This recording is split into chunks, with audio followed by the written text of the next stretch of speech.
The Imperium believes the Horus Heresy ended with a single decisive moment.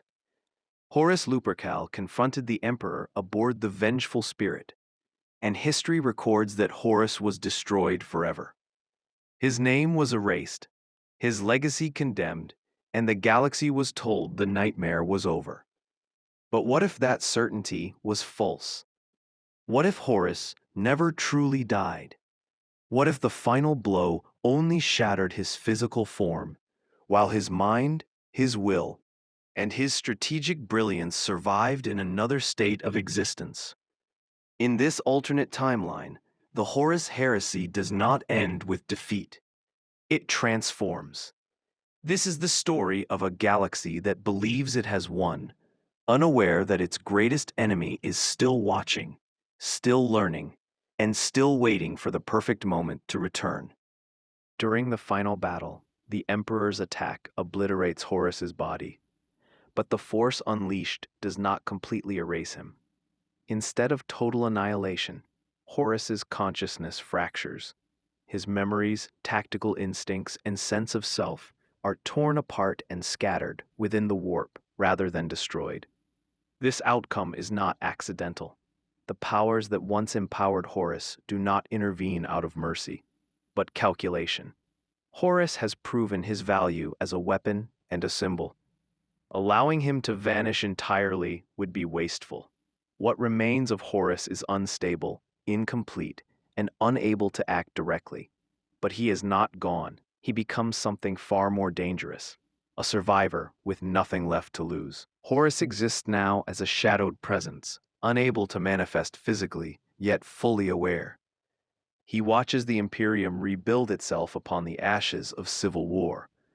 He observes the rewriting of history, where his rebellion is reduced to a cautionary tale rather than a systemic failure. He sees the surviving Primarchs fade into myth, disappear, or fall one by one. Most importantly, he realizes the Emperor is no longer an active ruler, bound to the Golden Throne, sustaining the Imperium but unable to lead it. Horus understands something vital. His rebellion did not fail because his vision was flawed. It failed because it ended too soon. In this timeline, the Emperor's silence is not only the result of physical limitation, it is also strategic containment. The Emperor senses that Horus has not been completely erased. Every effort to guide humanity, every projection of will through the Imperium must be measured carefully. Direct action risks alerting Horus to weaknesses in the Emperor's condition.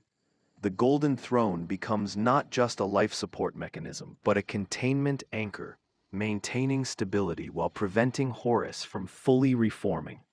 This unspoken stalemate defines the post-heresy era. Two minds, once bound by loyalty and ambition, now locked in a cold, invisible war across dimensions. Horus learns to adapt to his condition. Without a body, he cannot command legions or conquer systems, but he can influence. He whispers fragments of insight into vulnerable minds. He nudges ambitious commanders toward disastrous decisions. He subtly accelerates internal conflicts within the Imperium.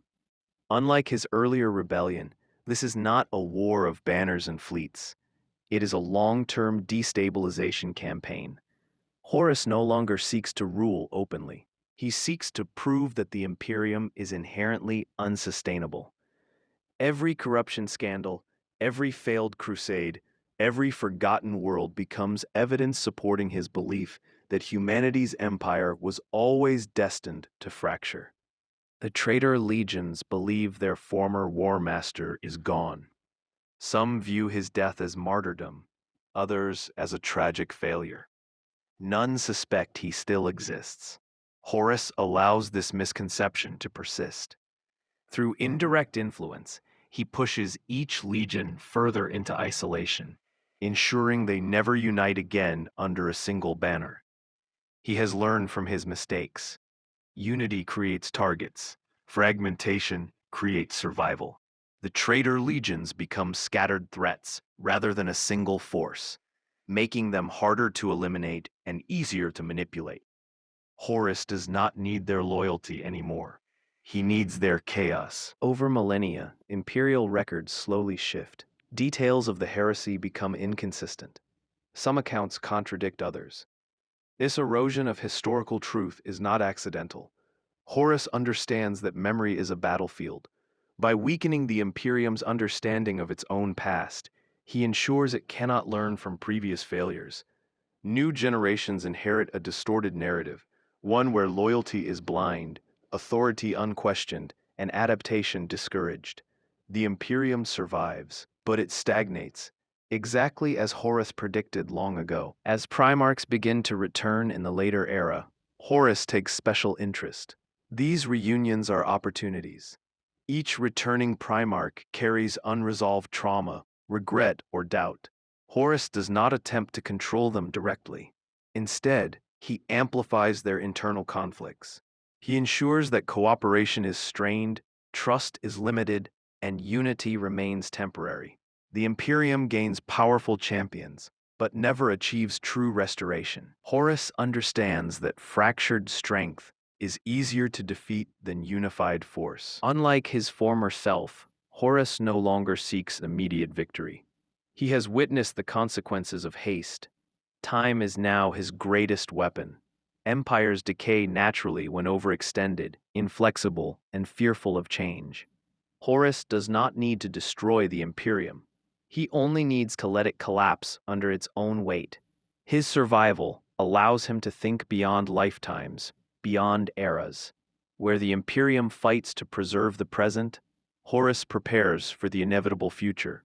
The greatest irony of this timeline is that Horus becomes what he once accused the Emperor of being, a distant architect shaping events from beyond direct involvement.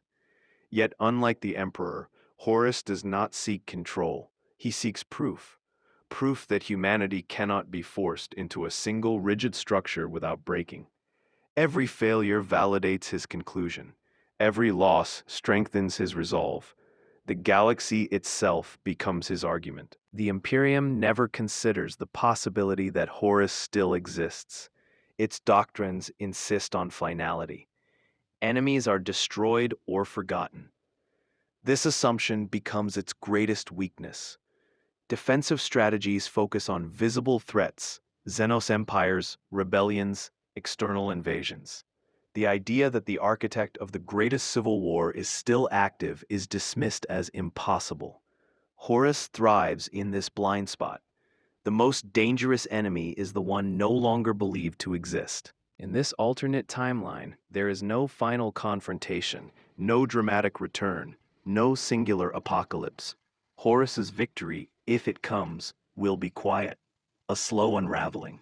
A point where the Imperium no longer resembles what it was meant to be, not destroyed by force, but hollowed out by its own contradictions.